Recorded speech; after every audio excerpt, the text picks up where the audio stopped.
예수님께서 우시는 지금 장면입니다. 주님께서 우셨다. 이것은 우리로 하여금 많은 생각을 하게 합니다. 하나님이신데 우셨다. 그 우시는 그 마음을 한 문장으로 딱 요약한다면 심령의 비통히 여기시고 불쌍히 여기셨다. 33절에 있는 말씀이 우리 주님의 마음을 딱 한 줄로 요약하는 그런 표현일 것입니다. 불쌍히 여기사. 그런데 심령의 비통히 여기시는 것과 불쌍히 여기는 것을 왜 이렇게 구별하고 있을까? 감정을, 우리가 감정이라고 하는 것이 아주 묘하지 않습니까? 조커라고 하는 영화가 이번에 상영됐죠. 바로 조금 전에 상영됐는데 그 영화 보시면 여러분 보신 분들도 계시고 또 안 보신 분도 계시겠지만 그 인생의 희극 코미디언, 다른 사람을 웃기는 그 직업을 가진 사람의 그 밑바닥에 깔려있는 인생의 아주 진한 슬픔을 잘 묘사한 영화입니다. 아주 수작입니다. 잔인하고요, 좀 잔혹하기도 하지만 그 영화가 보여주고자 하는 의미, 다른 사람을 웃기는 직업을 가진 사람의 인생의 그 짙은 슬픔을 참 잘 그린 영화거든요. 거기에서 보면 아침에 출근하면서 다른 사람을 웃기기 위해서 습관적으로 거울 앞에서 자기 입술을 위로 이렇게 올려서 웃게 만드는 그런 모습을 자꾸 반복해서 보여줍니다. 웃게 하려고 이렇게 입술을 올리는. 그러니까 자기는 웃고 싶지 않은데 다른 사람을 웃겨야 하기 때문에 억지로 자기 입술을 이렇게 올리는 거지. 그 피에로 광대들의 그 화장이 빨간 입술을, 자기는 그냥 화를 내고 있어도 웃는 것처럼 멀리서 보면 보이게끔 빨간 입술을 위로 이렇게 치켜 올려서 스마일 형태를 취하게 합니다. 근데 실상은 그 입술을 가만히 보시면 밋밋하거나 아니면 일그러져 있거든. 그 화장에서도 보여주는 인간의 감정의 이중성. 우리가 다른 사람들을 의식하면서 살 수밖에 없는 구조 속에서 삽니다. 그러다 보니까 자기는 속으로는 우는데 겉으로는 웃어야 하는 그런 경우들이 얼마나 많습니까? 그래서 가만히 보면 그 배우가 웃고 있는지 울고 있는지를 모르겠는 거예요. 영화를 한번 가서 이렇게 보시면 이게 이 사람이 지금 웃고 있는지 울고 있는지, 왜냐하면 똑같아요. 우는 거나 웃는 거나 얼굴 표정에 어떻게 우리가 확실하게 저것은 슬픔이다, 저것은 기쁨이다, 이것을 딱 나눌 만큼 감정이 정확하게 나누이지 않는다는 거예요. 이게 섞여 있다는 것이죠. 섞여 있습니다. 우리가 어떻게 100% 기쁘고 100% 슬플 수 있겠습니까? 기쁨 속에도 슬픔의 요소가 있고 슬픔 속에도 기쁨의 요소가 있는 것이죠. 그래서 감독은 그 영화를 통해서 우리에게 진정 이 땅에서 살아가는 사람들의 이 감정의 분열됨, 현대 사회로 갈수록 누적되고 축적되고 억압되고 소외된 그 인간의 그 슬픔을 아주 잘 그려준 영화라고 저는 생각합니다. 거기에서 그 인간의 감정이 교묘하게 섞여 있는데 우리 주님은 딱 나뉘어 있습니다. 정확하게 심령의 비통히 여기시고 불쌍히 여기셨다. 이 심령의 비통히하게 여기신 것은, 이 비통하다라고 하는 이 감정은 사실 하나님에게는 없는 감정이죠.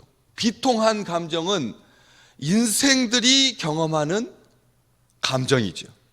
불쌍히 여기시는 것은 하나님의 감정이라고 하는 것을 우리는 압니다. 왜냐하면 이 마태복음에 아주 빈번하게 나오는 마태복음을 그 예수님께서 불쌍히 여기시는 그 감정을 아주 고스란히 잘 기록하고 있거든요. 목자 없는 양같이 고생하는 사람들, 기진한 사람들을 우리 주님께서 불쌍히 여기셨다. 그래서 마태복음 쭉 읽어보시면 병자들을 고쳐주시고 14장에 오병이어의 기적을 베푸시고 불쌍히 여기시는 마음으로 배고픈 사람들, 가난한 사람들을 먹이시는, 불쌍히 여기는 마음이 없다면 가다가 길에서 쓰러지든 말든 나는 내 할 바를 다 했으니까 이렇게 생각했을 것입니다. 그러나 우리 주님은 가다가 쓰러질까 봐, 배고플까 봐 불쌍히 여기셨다. 또 마태복음 20장에 보면 맹인, 앞을 보지 못하는 두 사람을 우리 주님께서 불쌍히 여기셔서 고쳐주십니다. 마가복음 1장에 보면 나병 환자에게 손을 내밀어 그에게 대시며 내가 원하노니 깨끗함을 받으라. 이렇게 진행되는 첫 단어가 뭘로 시작하냐면 불쌍히 여기시고, 불쌍히 여기셔서 나병 환자를 만져주시고 고쳐주시고. 누가, 여러분, 피부병만 있어도 사람들 악수가 싫던데요. 피부병 이렇게 있는 사람들하고 이렇게 보이는데 선뜻 이렇게 손을 내밀기가 어렵던데요. 피부병만 있어도 악수조차 싫은데 나병에 걸려 있는 사람 몸을 손을 내밀어서 그에게 대시며 내가 원하노니 깨끗함을 받으라. 이렇게 어떻게 말할 수가 있겠습니까? 주님의 마음, 진정한 마음이, 불쌍히 여기는 마음이 없다면 이것은 가식인 거죠. 손대는 행위, 어떻게 그럴 수 있습니까? 그 말이 안 되는 겁니다. 그러니까 행동하고 마음하고 일치하고 있다라고 하는 것을 잘 보여주는 사건이죠. 그게 불쌍히 여기시는 우리 주님의 마음이고, 또 마가복음 5장에 보시면 귀신 들린 사람을 고치시면서 뭐라고 말을 하냐면 내가 너를 불쌍히 여기는 것을 너희 가족들에게 알려라. 우리 주님께서 그런 경우는 없었거든요. 보통 사람들 고쳐주신 다음에 가서 다른 사람들한테 알리라고 하는 말은 안 하십니다. 잘. 심지어는 아무도 그 말 알리지 마라, 침묵을 명하시는 경우가 더 많지, 고쳐주신 다음에 가족에게 알리라고 하신 적은 없는데 그 앞에 무엇을 알리라고 했냐면 너를 불쌍히 여기신 것을 너의 가족에게 알려라. 마가복음 5장 19절 말씀. 우리 주님이 누가복음 7장에서도 나인성 과부를 보시고 불쌍히 여기시면서 울지 말라, 그렇게 말씀하십니다. 가만히 보시면 기적들의 출발점이 우리 주님의 불쌍히 여기는 마음에 있다라고 하는 것을 성경은 분명히 기록하고 있다는 거죠. 오늘 우리 주님께서 우리에게 기적을 베푸실 것입니다. 그런데 그 기적을 베푸시는 것은 이렇게 지내다 보니까 한 번쯤 사람들의 각성 효과를 위해서 좀 깜짝 놀라게 하려고 의도적으로 기적을 베푸시는 게 아니라는 거예요. 한 번도 우리 주님은 자기의 명성을 얻기 위해서, 그리고 좀 심심하고 밋밋하니까 한번 낭떠러지도 있고 절벽도 있게 만들려고 기적을 베푸시는 게 아니라는 거예요. 항상 보시면 불쌍히 여기는 마음이 기초가 되어서 기적을, 표적과 기사를 우리 주님께서 베푸십니다. 이것은 분명한 주님의 마음이고, 그래서 사도 바울은 빌립보서에서 너희는 누구의 마음을 품으라, 바로 이러한 예수 그리스도의 마음을 품으라고 우리에게 말하고 있습니다. 이것은 우리 주님께서 가지신, 우리를 향하신 마음입니다. 그런데 한 가지 같이 써놨지만 우리를 향하지 않는 마음이 하나가 있습니다. 뭐냐면 33절, 예수께서 그가 우는 것과 또 함께 온 유대인들이 우는 것을 보시고 먼저 나오는 반응, 감정이 어떤 거였냐면 심령의 비통이 여기신 거라. 먼저 딱 드는 감정은, 불쌍히 여기는 그 감정은 그것에 따라서 나오는 감정이고, 먼저 나오는 감정이 심령의 비통이 여기시는 건데, 여기만 있는 것이 아니라 38절에도 기록되어 있습니다. 이에 예수께서 다시 속으로 비통이 여기시며, 속으로 비통이 여기셨다.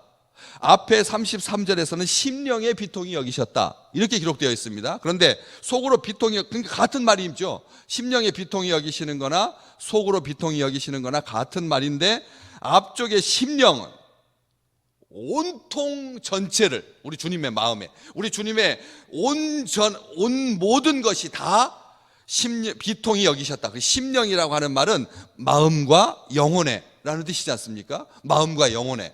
그런데 38절에 속으로, 이것은 좀 가벼운 속을 말하고, 심령은 우리 주님이 아주 깊은 곳까지 아주 비통하게 여기셨다. 근본적으로 비통히 여기셨다. 철저하게 비통히 여기셨다는 뜻이죠. 심령의 비통히 여기셨다라고 하는 말은 자기의 전 존재가 그것을 향하고 있다라고 하는 말이고, 속으로라고 하는 말은 그냥 단지 속으로라고 하는 말인데, 비통이라고 하는 단어는 똑같다는 겁니다. 전체적으로 우리 주님의 하나님적인 인격과 의지와 정서를 향하여서 적대감을 갖고 있는 어떤 것에 대해서 비통하게 여기신, 무엇가 이 세상에서 하나님의 아들을 적대감을 가지고 비통하게 여기게 만드는 것입니까? 그것은 37절을 통해서 알 수가 있습니다. 어떤 사람이 말하되 맹인의 눈을 뜨게 한 이 사람이 그 사람은 죽지 않게 할 수 없었더냐. 이 말에 우리 주님께서 비통히 여기셨다. 이 말은 뭡니까? 죽음에 대해서, 죽는 것에 대해서 우리 예수님께서 심령에 비통하게 여기시고 또 속으로 비통하게 여기신, 다시 말하면 죄에 대해서, 죄의 삭은 사망이기에 인생들이 한 번도 반항하지도 못하고, 하나님이 처음에 이 사람을 지으실 때는 영원히 죽지 않도록 온전하게 하나님의 형상대로 지으셨는데, 사람이 죄를 짓고 사탄의 꾀임에 넘어가서 죄를 짓고 죽게 된 거거든요. 이게 죽는 것은 하나님의 뜻이 아닙니다. 여러분, 오늘도 우리 한국 사회에서 많은 사람들이 죽습니다. OECD 국가 중에서 자기 스스로 목숨을 끊는 비율이 지금 몇십 년째 일인지 저는 모르겠습니다. 이제 말도 못합니다. 설교자들이 항상 예화로 썼던 것이 우리나라 사람들이 제일 자살률이 높습니다. 2등으로 내려갔다가 5등으로 나갔다가 다시 들어온 것도 없고 그냥 한결같이 죽습니다. 이것은 우리 주님의 뜻이 아니다라는 것입니다.